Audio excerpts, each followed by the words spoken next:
कानून में बदलाव हुआ, प्रस्ताव पास हुआ और विपक्ष ने शुरू कर दिया हंगामा। जी हां, नगर पालिका कानून में बदलाव हुआ है, कैबिनेट से ये प्रस्ताव मंजूर हुआ है।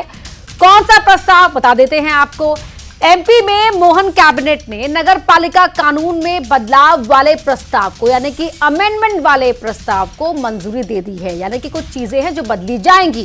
कानून में बदलाव वाला संशोधन विधानसभा में पेश किया जाएगा। इसके बाद नगर पालिका के 2 नियमों में बदलाव होगा। पहला नियम, 3 साल से पहले नगर पालिका निगम और नगर परिषद अध्यक्ष के खिलाफ अविश्वास प्रस्ताव नहीं आएगा। 3 साल पहले 2 था, अब 3 साल हो गया।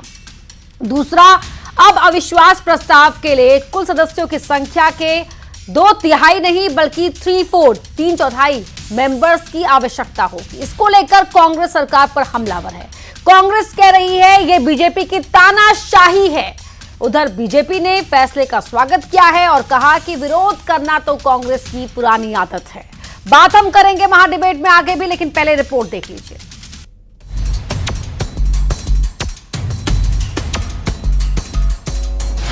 नगर पालिका कानून में बदलाव, कैबिनेट से मंजूर हुआ प्रस्ताव। जो 2 वर्षों के बाद लाया जाता था उसमें परिवर्तन करते हुए अब 3 वर्ष कर दिया गया है। 3 वर्ष के बाद ही अविश्वास प्रस्ताव लाया जाएगा। अब 3/4 पार्षद होने चाहिए यदि अविश्वास प्रस्ताव को सफल करना है। कांग्रेस का जोरदार हमला, बदलाव से किसे फायदा। ये ऐसा प्रतीत होता है कि भारतीय जनता पार्टी लोकसभा से लेकर नगर पालिका तक तानाशाही रवैया अपना रही है।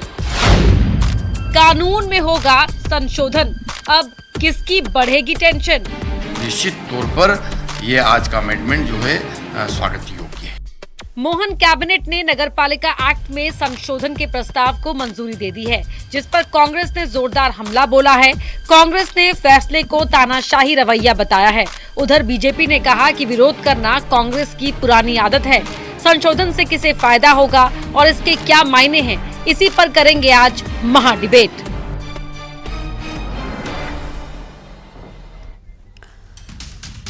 तो महाडिबेट शुरू करें उससे पहले एक बार फिर हम ये क्लियर कर देते हैं कि बदलाव के प्रस्ताव को मंजूर किया गया है। नगर पालिका कानून में संशोधन के प्रस्ताव को मंजूरी मिलने के बाद सियासी तकरार शुरू हो गई है। महाडिबेट करेंगे, लेकिन पहले महाडिबेट के सवाल क्या हैं वो देख लेते हैं। तो पहला सवाल रहेगा, कानून बदलेगा अगर तो फायदा किसे होगा। संशोधन पर रार तो सियासी तकरार क्यों बढ़ गई है, ये रहेगा अगला सवाल। तीसरा और आखिरी सवाल ये रहेगा कि अध्यक्षों को राहत है, भाई अध्यक्ष किसी भी पार्टी के हो सकते हैं अगली बार, तो फिर कांग्रेस इससे आहत क्यों महसूस कर रही है। इन सवालों के इर्द गिर्द आज की महाडिबेट रहेगी। मेरे साथ खास मेहमान जुड़ चुके हैं, उनका परिचय आपसे करवा देते हैं। कांग्रेस की प्रवक्ता है जितेंद्र मिश्रा जी, आपको दिखाई दे रहे होंगे टीवी स्क्रीन पर। डॉक्टर दुर्गेश केसवानी जी हैं, बीजेपी के स्पोक्स पर्सन हैं। धर्मेंद्र पैगवार जी हैं, वरिष्ठ पत्रकार हैं और साथ ही बतौर पॉलिटिकल एनालिस्ट हमें ज्वाइन कर रहे हैं डॉक्टर सत्यप्रकाश शर्मा। आप सभी का ही बहुत बहुत स्वागत है। केसवानी जी, पहले मैं आपसे इस पर बात कर लेती हूं। प्रस्ताव को अभी मंजूर किया गया है, ये प्रस्ताव की आवश्यकता क्यों हुई और किस मकसद से इस प्रस्ताव को लाया गया, जरा पहले आप यही क्लियर कर दीजिए। देखिए अपर्णा जी, भारतीय जनता पार्टी सदैव से ही माननीय मोदी जी के मूल मंत्र सबका साथ, सबका विकास और सबके विश्वास पर काम करती है। विकास अवरुद्ध न हो, विकास निरंतर चलता रहे, उसके लिए कई बार हमने देखा कि पार्षदों के द्वारा दबाव डालकर कुछ काम कराए जाते हैं। अब अध्यक्ष और जो परिषद होगी निश्चित रूप से अपने काम करेगी, विकास अवरुद्ध नहीं होंगे और निश्चित ही जब हम समय समय पर जो दबाव वाली राजनीति देखते आए हैं वो उन सब चीजों से मुक्ति मिलेगी। सुशासन के रूप में काम होंगे, क्योंकि अब सब ऑनलाइन प्रक्रिया है, ऑनलाइन टेंडरिंग है, ऑनलाइन से ही सब चीजें हो रही हैं, तो निश्चित रूप से उसमें पारदर्शिता लाना हमारा काम है। तो आज कैबिनेट ने उस चीज को मंजूरी दी है। माननीय मुख्यमंत्री मोहन यादव जी का साधुवाद, कैबिनेट का साधुवाद, और निश्चित रूप से विकास के काम बढ़ेंगे, विकास सुचारू रूप से चलता रहेगा और अनावश्यक रूप से जो दबाव डालकर कई बार हमने देखा है जो काम कराए जाते थे उन चीजों पर रोक लगेगी।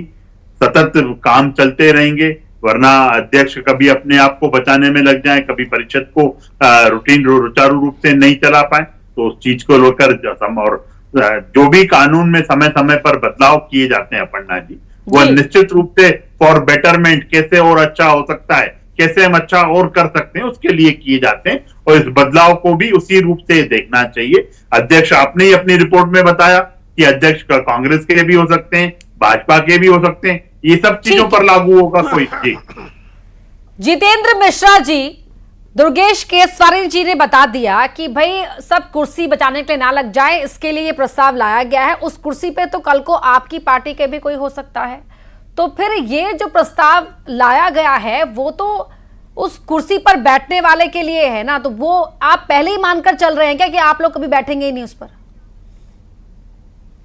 अपर्णा जी, अक्सर वो फैसले लोकतंत्र के हित में गलत हुए जिसके नीचे भाजपा के दस्तखत हुए। आप ये बताइए कि इस फैसले को लाने के पीछे क्या उद्देश्य हो सकता है? सरकार में जो लोग बैठे हैं उनको ये इजाजत नहीं दी जा सकती कि आप तानाशाही पर उतर आए? नहीं, तानाशाही 2 कैसे? साल के बाद, मैं बताना प्रयास कर रहा हूं, 2 साल के बाद यदि किसी भी नगरीय निकाय का अध्यक्ष अच्छे काम नहीं करता है तो निश्चित तौर पर जनता के प्रतिनिधि जो उस कोरम में बैठते हैं, जो पार्षद कहलाते हैं, सभासद कहलाते हैं, वो अविश्वास ला सकते हैं। अगर अच्छा काम कर रहा है, विकास की तरफ ध्यान दे रहा है, रिश्वतखोरी नहीं कर रहा है, तो इस तरह के प्रस्ताव नहीं आते हैं, ये साफ देखा गया है। लेकिन ये सरकार लगातार संरक्षण देने पर उतारू है ऐसे रिश्वतखोर लोगों को जो भ्रष्टाचार करते हैं, और उनकी परिषद जब अविश्वास लाने का प्रस्ताव लाती है तो ऐसी सरकारें आड़े खड़े हो जाती हैं उनके। आप ये बताइए, 2 साल में अगर लेखा जोखा प्रस्तुत करके विफल साबित होता है किसी नगरीय निकाय का अध्यक्ष, तो अविश्वास आना चाहिए। क्यों नहीं आना चाहिए? हम भी सरकार में थे अपर्णा जी। हाँ। हम चाहते तो अविश्वास का लाइन ही हटा देते, अविश्वास शब्द भी हटा सकते थे कि कहीं कोई अविश्वास नहीं आएगा, लेकिन नहीं, लोकतंत्र की रक्षा करना सरकारों का दायित्व बनता है। और भारतीय जनता पार्टी ये तो कहती थी कि जीएसटी बहुत अच्छा फैसला है इस देश में, एक देश एक कानून एक नियम एक टैक्स, 100 से ज्यादा संशोधन कर दिए। ये किसकी बात कर रहे हैं? नोटबंदी को क्रांतिकारी फैसला बताया इन्होंने, इससे आतंकवाद की कमर टूट जाएगी, इससे देश में जो काला धन है वो खत्म हो जाएगा। क्या हुआ आपने देखा? फैसला वापस लेना पड़ा कि नहीं लेना पड़ा। इसके अलावा कृषि कानून लेकर के आए, बहुत डींगे आकी, बहुत तारीफ की, आखिर वापस लेना पड़ा कि नहीं लेना पड़ा, और यही फैसला फिर ले आए। इन्होंने अपर्णा जी सहकारिता के चुनाव कराने का काम नहीं किया इस प्रदेश में। कब से सरकार में बैठे? ठीक है, ठीक क्या है। सहकारिता में लोकतंत्र नहीं होना चाहिए? हाँ हाँ, केसवानी जी जवाब जल्दी से, फिर मैं आगे बढ़ रही हूँ। देखिए अपर्णा जी, ये भ्रष्टाचार की बात कर रहे हैं, तो ये निश्चित रूप से आज भी आप गूगल सर्च करोगे ना, तो देश में अगर सबसे ज्यादा भ्रष्टाचारी विश्व में कोई पार्टी है तो कांग्रेस आई है। इनके नेता कंठ तक डूबे हुए भ्रष्टाचार में, और हम लोग 0 टॉलरेंस पे हमारी सरकार काम करने वाली है। भ्रष्टाचार अगर कोई रिश्वतखोरी अगर कोई कर रहा है तो आप देखेंगे सबसे ज्यादा हम लोगों ने पकड़वाने का काम हमारी सरकार के माध्यम से किया है। अब यह सिर्फ आरोप और आलोचनाएं करने वाले लोग हैं। हम तो विकास चाहते हैं कि प्रदेश का विकास सुचारू रूप से हो, और उसमें सभी जो भी उसमें अपनी आउट धर्मेंद्र पागवार जी को दिखाइए स्क्रीन पर जरा। सर, मैं अब आपके पास आ रही हूं सवाल को लेकर कि बीजेपी के प्रवक्ता कह रहे हैं विकास की मकसद से ये प्रस्ताव लेकर आई है सरकार। लोकल बॉडीज के इलेक्शन नजदीक हैं, कांग्रेस तो सीधा तानाशाही बता रही है। आप किस तरह से देख रहे हैं जिस नियत के साथ इस प्रस्ताव को लाया गया है, क्या समझ पा रहे हैं आप? देखिए, 2022 में जब नगरीय निकायों के चुनाव हुए तब भारतीय जनता पार्टी की सरकार थी, और उस टाइम सरकार इस ऊहापोह में थी कि वो नगर पालिका नगर परिषद में सीधे चुनाव कराए या पार्षदों के माध्यम से अध्यक्ष उपाध्यक्ष चुने जाएं। लेकिन फिर आखिरी में फैसला हुआ कि नगर निगमों में महापौर सीधे चुने जाएं और नगर पालिका नगर परिषद में पार्षद उनका चयन करें। मुझे लगता है कि ये जो फैसला है इससे कांग्रेस को बहुत विचलित होने की जरूरत इसलिए नहीं है। शायद मिश्रा जी तक आवाज नहीं पहुंच रही है शायद। यदि भाजपा, आऊंगे सर, धर्मेंद्र जी आपके पास आऊंगी। जितेंद्र जी आप तक आवाज आ रही है? बिल्कुल मुझे आ रही है आवाज, उनकी आ रही है। ठीक है, धर्मेंद्र जी की आवाज सबको आ रही है ना? जी जी ठीक है जी जी, धर्मेंद्र जी आप अपनी बात कंप्लीट कर लीजिए आप। यदि मध्य प्रदेश में भारतीय जनता पार्टी की सरकार है तो कांग्रेस के जो नगर पालिका या नगर परिषद के अध्यक्ष हैं सबसे ज्यादा खतरा उन पर था। तो एक प्रकार से भारतीय जनता पार्टी ने जो 2/3 से 3/4 किया है, इसका भी हमको बताना पड़ेगा दर्शकों को कि 2/3 का मतलब था 66.6%, अब सिर्फ 9% बढ़ा है। अब 75% पार्षद एकजुट होंगे तभी अविश्वास प्रस्ताव लाया जाएगा या नगर परिषद या नगर पालिका का अध्यक्ष हटाया जाएगा। इससे कांग्रेस को मेरे ख्याल से राहत की सांस लेनी चाहिए कि सरकार कोई भी सरकार हो, किसी भी पार्टी की हो, वो नगर निगमों में, नगर पालिकाओं में, नगर परिषदों में अपने सत्ता बल का दुरुपयोग करती है और विपक्षी पार्टी के अध्यक्ष को हटाती है। अब धर्मेंद्र जी बताइए, यहाँ तो धर्मेंद्र जी कह रहे हैं कि इससे तो आपके पार्षदों को राहत महसूस करनी चाहिए, आप तो खामखा इतना हो हल्ला कर रहे हैं। नहीं, देखिए सवाल इस बात का नहीं है कि किस पार्टी का अध्यक्ष बचेगा और किस पार्टी का जाएगा। सवाल इस बात का उठता है कि यदि अध्यक्ष हमारी राजनीतिक दल का है, किसी और राजनीतिक दल का है, लेकिन अगर विकास में कोताही बरतता है, यदि उसके कार्यालय में रिश्वत का प्रचलन बढ़ता है, तो निश्चित तौर पर ऐसे अध्यक्ष को नगर निगम, नगर पालिका और नगर परिषद में रहने का कोई अधिकार नहीं है, चाहे वो हमारी पार्टी का भी अध्यक्ष। ठीक है, इसलिए इस बात की आवश्यकता पड़ती है कि परिषद का दबाव कैसे बना रहे उसके ऊपर, जो इससे इस कानून से उसके ऊपर परिषद का दबाव खत्म हो जाएगा और सरकार ये चाहती है को ज्यादा ताकतवर बना देगा ये कानून। डॉक्टर शर्मा, निश्चित तौर पर देखिए अपर्णा जी, मध्य प्रदेश में जितनी भी नगर पालिका, यानी ये कहें कि local urban bodies Madhya Pradesh का विषय है और मध्य प्रदेश नगर पालिका अधिनियम के तहत चलते हैं। 2022 में अमेंडमेंट हुआ, सेकेंड अमेंडमेंट था, उसमें आर्टिकल 40 सेक्शन 43 में यह प्रावधान है कि कब अविश्वास प्रस्ताव लाया जा सकता है। उसमें यह संशोधन का अप्रूवल जो आज कैबिनेट ने दिया है, इसके पीछे सीधी सीधी बात यह है, देखिए इस बार पहली बार ऐसा हुआ प्रदेश के अंदर कि 2 प्रकार की अर्बन बॉडीज में अलग अलग प्रकार के चुनाव हुए। आपने देखा कि नगर निगमों में डायरेक्ट मेयर चुने गए, जबकि नगर पालिकाओं में अध्यक्ष या नगर परिषदों में पार्षदों के माध्यम से चुने गए। इसके कारण क्या स्थिति पैदा हुई? ये यथार्थ है कि जो नगर पालिकाओं को डेवलपमेंट करना चाहिए, बेहतर तरीके से रन करना चाहिए, वो कहीं ना कहीं पार्षदों के दबाव में उतना बेहतर काम नहीं कर पा रही थी।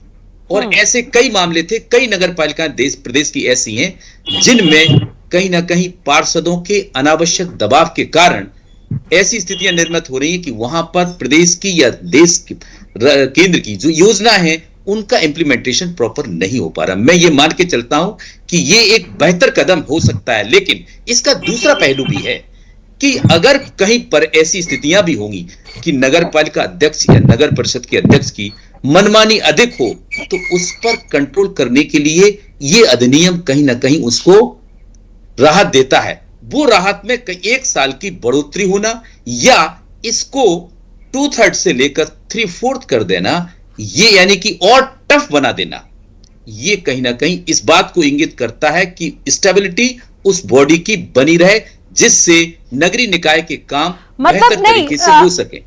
तो मोटा मोटी तौर पर ये मान ले इसे कि ये उसकी सेहत को ठीक रखने के मकसद से ये प्रस्ताव लाया गया है। देखिए इससे सीधा अपर्णा जी, बिल्कुल आपने सही कहा, ये कहीं ना कहीं अध्यक्ष को बहुत स्ट्रांग करते हुए निर्णय है। लेकिन इसमें 2 चीजें हैं डॉक्टर शर्मा, कि अध्यक्ष को मजबूत करना या असीमित ताकत दे देना। देखिए ताकत देना एक अलग विषय है, क्योंकि उसको एक तो स्टेबिलिटी मिल गई 3 साल तक की, दूसरा एक तरफ टफ ये किया गया है कि 2/3 परीक्षा टफ कर दी गई ना, एग्जाम क्वेश्चन पेपर टफ कर दिया गया है। ठीक है, यहां पर केसवानी जी, आप लोग कह रहे हैं कि ये उसके परिषद की इम्यूनिटी को बूस्ट करने के लिए प्रस्ताव लाया गया है। जितेंद्र जी यानी कि कांग्रेस ये कह रहे हैं कि नहीं, आप तो अपने आप को यानी कि जो अध्यक्ष है, जो कुर्सी पर बैठता है, उसकी ताकत को असीमित कर देने पर यकीन करते हैं। क्यों? कहीं किसी की ताकत को असीमित नहीं किया जा रहा है। आप हाथ कंगन को आरसी क्या, पढ़े लिखे को पारसी क्या, धर्मेंद्र जी ने भी स्पष्ट कर दिया, हमारे शर्मा जी ने भी स्पष्ट कर दिया, और शक का इलाज तो हकीम लुकमान के पास नहीं था। लेकिन नंबर तो कांग्रेस के पास भी है ना अपने पार्षदों को, आपको उनको भी तो विपक्ष को संतुष्ट करना ही पड़ेगा केसवानी जी, माने या ना माने। नहीं देखिए, विपक्ष तो देखिए हमारा यहाँ का जो विपक्ष है वो मूल मुद्दों से भटककर बाकी सब मुद्दों पर बात करता है, और आज भी वो कर रहा है। आज भी जितेंद्र जी को इस चीज को, कई चीजें अपर्णा जी ऐसी भी होती हैं कि पॉलिटिक्स से हटकर हम क्योंकि सब सेवा के मिशन को लेकर जनता के बीच, हम जनता की बेहतरी के लिए, हम प्रदेश की बेहतरी के लिए क्या कर सकते हैं, तो उस राजनीति से उठकर भी कई बार बातें करनी पड़ती। पर हमारा विपक्ष ऐसा है, वो आरोप आलोचनाओं में व्यस्त रहता है। अरे आप ये बताइए कि और अच्छा क्या हो सकता है, और आप उसमें और क्या एड ऑन कर सकते हैं कि हम और अच्छा जनता के लिए कर सकते हैं। पर नहीं, विपक्ष हमारा सिर्फ आरोप और आलोचनाओं करने के लिए, हम जनता की बेहतरी के लिए काम कर रहे हैं। अध्यक्ष को कार्यकाल पूरा मिले अपना, वो अपने कार्यकाल में किसी दबाव के भेदभाव और उसके बगैर वो कैसे जनता की बेहतरी के निर्णय ले सकता है, काम कर सकता है, इसलिए वो ताकतें प्रदान की जाने की बात है। और मुझे जवाब ले लेते हैं जी, मिश्रा जी जवाब दीजिए। नहीं देखिए अपर्णा, मध्य प्रदेश में स्थानीय निकाय के चुनाव हुए, वो आपसे भी छुपे नहीं है। भोपाल राजधानी में स्थानीय निकाय के चुनाव में यहाँ के मंत्री और विधायक ने जबरदस्ती टेंडर बोर्ड डाल दिए, इस तरीके से अध्यक्ष बनाया भोपाल में। इसी तरीके से पूरे मध्य प्रदेश में प्रशासन ने दबाव डाल के अपने अगर कहीं इनको आपत्ति अब स्थिति ये बनती है कि अब अविश्वास होने वाला है। अब जो जबरदस्ती लोग बैठाले उनको हटाने के लिए वहाँ की परिषद तैयार बैठी है। ये डर भारतीय जनता पार्टी की सरकार की अदालत में जाना है। स्थानीय निकाय के चुनाव, मेरा सवाल है सहकारिता के चुनाव क्यों नहीं करा रही मध्य प्रदेश सरकार? मध्य प्रदेश सरकार को स्थानीय स्तर पर सहकारिता के चुनावों से क्यों गुरेज है? क्योंकि लोकतंत्र पर विश्वास नहीं है। जो जबरदस्ती इन्होंने अध्यक्ष बैठा ले, उनको संरक्षण देने के लिए उनके खिलाफ अविश्वास न आ सके, इसलिए। और ये खाली 3 साल का मामला नहीं है, ये 4 साल जाएगा और 5 साल जाएगा। अविश्वास का प्रावधान ही खत्म करने वाली है भारतीय जनता पार्टी की सरकार। एक करके केसवानी जी आऊंगी आपके पास, लेकिन जितेंद्र जी, केसवानी जी ने यहाँ पर कहा ना कि अगर आप लोग को उस वक्त इतना ही ऑब्जेक्शन था तो आपने क्यों नहीं कोर्ट का दरवाजा खटखटाया, क्यों नहीं आपने आगे किया? सिर्फ डिबेट में ही आप विरोध करते रहेंगे क्या? नहीं देखिए, हम कोर्ट भी गए हैं उसको लेकर के, अभी निर्णय उसका पेंडिंग है। पूरे मध्य प्रदेश में आप देखिए जिस तरीके से अध्यक्षों को चंडीगढ़ वाला आपको दिखा, किस तरीके से अध्यक्ष बैठा। आप देखिए, जब आप इस तरह से अपने अध्यक्ष बैठा लेंगे तो निश्चित तौर पर परिषद में अविश्वास भी आएगा, और उस अविश्वास से बचने के लिए चुनाव होते हैं तो आप 3 साल करने लगते हैं, फिर 4 साल करेंगे और ये 5 साल करेंगे। हर आपका ठीक है, आपका ऐतराज, आपकी आपत्तियां, आपका संशय, सब हर चीज अलग है, लेकिन चुनाव के वक्त इस तरह की बातें, अब लोकल बॉडीज के इलेक्शन नजदीक है, उसके लिए आपकी स्ट्रेटेजी अलग होनी चाहिए, लेकिन पहले से ही ये गिव अप कर देना कि ठीक है उनका ही बैठेगा, उनके ही कांग्रेस ये मान के बैठी है कि कभी राजनीति में सक्रिय राजनीति में नहीं आएंगे, लेकिन और कांग्रेस इतिहास का विषय वस्तु बनकर रह जाएगी, इसीलिए वो समझ रही है, इसीलिए ये विरोध कर रहे हैं। सहकारिता के चुनाव क्यों टाले जा रहे हैं? आप पूछिए इनसे, सहकारिता के चुनाव क्यों टाले जा रहे हैं? क्योंकि वहां पर अपना अध्यक्ष बैठाने की स्थिति में नहीं है, इसलिए लगातार। अच्छा ठीक है, एक मिनट दीजिएगा मुझे, एक सेकंड दीजिए। चुनाव टाल रहे हैं जितेंद्र जी। 29 की 29 सीटें उनकी आई, मध्य प्रदेश में सरकार उनकी बनी, उन्हें क्या डर है चुनाव टालने का? जरा आप ही स्पष्ट कर दीजिए। सहकारिता के चुनाव पूछिए ना, जब टर्म पूरा हो गया और सहकारिता का चुनाव ड्यू हो गया तो क्यों नहीं करा रहे? केसवानी जी बता दीजिए ना, क्यों नहीं करवा रहे आप चुनाव? क्या डर है वहां पर? क्या कांग्रेस, मतलब क्या डर है वहां पर उस चीज को लेकर? ये कांग्रेस का सवाल बताइए। अपर्णा जी जिनका सुपड़ा साफ हो चुका हो, उनसे हमें डरने की कहीं कोई आवश्यकता नहीं है। चुनाव सूचियां जो बननी है उसमें कहीं कोई देरी है? अरे सूचियां बनने की देरी है मेरे भैया, और हाईकोर्ट पूरे मामले को खुद देख रहा है। हाईकोर्ट का अक्षरशः हमारे अधिकारी सूचियां बना रहे हैं और बहुत जल्द उसको चुनाव, हम तो चुनाव के पक्ष में ही रहते हैं, हम हमेशा ही 24/7 विधानसभा का चुनाव भी चुनावी मोड में रहते हैं। कम से कम थोड़ी बहुत लाज तो रखिए। हो रही है, इस आप लोकतंत्र कल्याण में की चुनाव बात से कर रहे भागना, हैं, ये विषय इस से भटकना, लोकतंत्र में कुछ वोट बनेंगे को लूटना, ये आपकी सरकार का काम है। दुर्गेश जी, इस पर कम से कम बयान तो आना चाहिए कि किस तरीके से आपने जबरदस्ती प्रशासन का दुरुपयोग करके अपने अध्यक्ष बैठा दिए। आज जब अविश्वास की तैयारी है तो आप ठीक है जितेंद्र जी, क्योंकि ना देखिए केसरी जी हमसे स्काइप से कनेक्टेड हैं, तो जाहिर तौर पर कि आप अगर लगातार ओवरलैप होगा तो किसी की बात क्लियर नहीं होगी, खासतौर पर उनकी तो बिल्कुल नहीं हो पाएगी। लेकिन धर्मेंद्र जी, अब मैं आपके पास सारी सवाल पर यहाँ पर कांग्रेस के तमाम ऐतराजों को आपने सुना, सहकारिता का चुनाव क्यों नहीं करवा रहे, इसको लेकर भी कांग्रेस का ये सवाल, क्या लगता है वाजिब है? देखिए, पहले तो मैं नगर पालिका अधिनियम में जो संशोधन हुआ है उस पर एक बहुत स्पष्ट कर दूं कि नगर पालिका में अविश्वास प्रस्ताव तो 3 साल में आएगा। हाँ। लेकिन यदि कोई अध्यक्ष कदाचरण का दोषी पाया जाता है, भ्रष्टाचार का दोषी पाया जाता है, तो उसे शासन स्तर पर जांच करके कभी भी हटाया जा सकता है। उसके लिए कोई 3 साल का प्रावधान नहीं है, वो 1 साल में भी हटाया जा सकता है, 2 साल में भी हटाया जा सकता है। अविश्वास प्रस्ताव के लिए बस 3 साल का प्रावधान है ना, अविश्वास प्रस्ताव के 3 साल का सिर्फ अविश्वास प्रस्ताव के लिए। हाँ। ये इसलिए किया गया है कि जहां पर बहुत कम बहुमत से नगर पालिका अध्यक्ष, नगर परिषद अध्यक्ष हैं, वहां पर निश्चित तौर पर पार्षदों की, सभासदों की बहुत दादागिरी, बहुत ब्लैकमेलिंग की कई तरह की शिकायतें आती हैं। अच्छा। और जितने हम निचले स्तर पर जाते हैं वहां पर बहुत दबाव की राजनीति होती है। इसलिए इस नियम लाया गया है। जितेंद्र जी, डाउट तो आपका क्लियर कर दिया धर्मेंद्र जी ने। नहीं, दूसरी एक और बात मैं कहना चाहता हूं, बार-बार शर्मा जी बोल रहे हैं, हालांकि हमारी ये बहस नगर पालिका संशोधन अधिनियम पर थी, लेकिन शर्मा जी को मैं दुरुस्त करना चाहता हूं कि सहकारिता चुनाव की मिश्रा जी शुरू हो गई है। नहीं, देखिए, एक पत्रकार के नाते मुझे जो जानकारी है, सहकारिता चुनाव की प्रक्रिया शुरू हो गई है, सूचियां बन रही हैं, मतदाता सूचियों का प्रकाशन भी कई जिलों में 5 सालों से जितेंद्र जी डाला जा रहा है। निश्चित तौर पर आपकी सूचियां नहीं बन पाई, टेक्नोलॉजी का दौर कितने आगे में चला गया और 5 सालों से हम इंतजार कर रहे हैं, आपकी सूचियां नहीं बन पा रही, इसका मतलब आपकी नियत में संदेह है। ठीक है, फाइनल कमेंट आपसे, उसके पीछे कारण है कि आपको डर है। ठीक है शर्मा जी, आपसे कमेंट जल्दी बोलिए। उनके खिलाफ अविश्वास आएगा। देखिए, इसके अपर्णा जी दोनों पहलू हैं इसके। एक तो इसमें कहीं ना कहीं मैंने कहा कि नगर पालिकाओं की स्टेबिलिटी, जिससे वहां विकास कार्य हो सके, इस तरफ ये बड़ा कदम है। लेकिन इसमें एक भ्रांति है कि जो सेक्शन 552 है उसके तहत अगर कोई कदाचार का आरोपी है उसको तो कभी भी पहले भी हटा सकते। हाँ, वही स्पष्ट क्लैरिफिकेशन मिल गया हमें, स्पष्ट हो चुका है। बहुत धन्यवाद आप सभी का एमपी की महा डिबेट में शामिल होने के लिए। तो अभी प्रस्ताव मंजूर हुआ है लेकिन हंगामा शुरू हो चुका है और एमपी की महा डिबेट में फिलहाल इतना ही, लेकिन खबरें लगातार जारी हैं, जुड़े रहिए।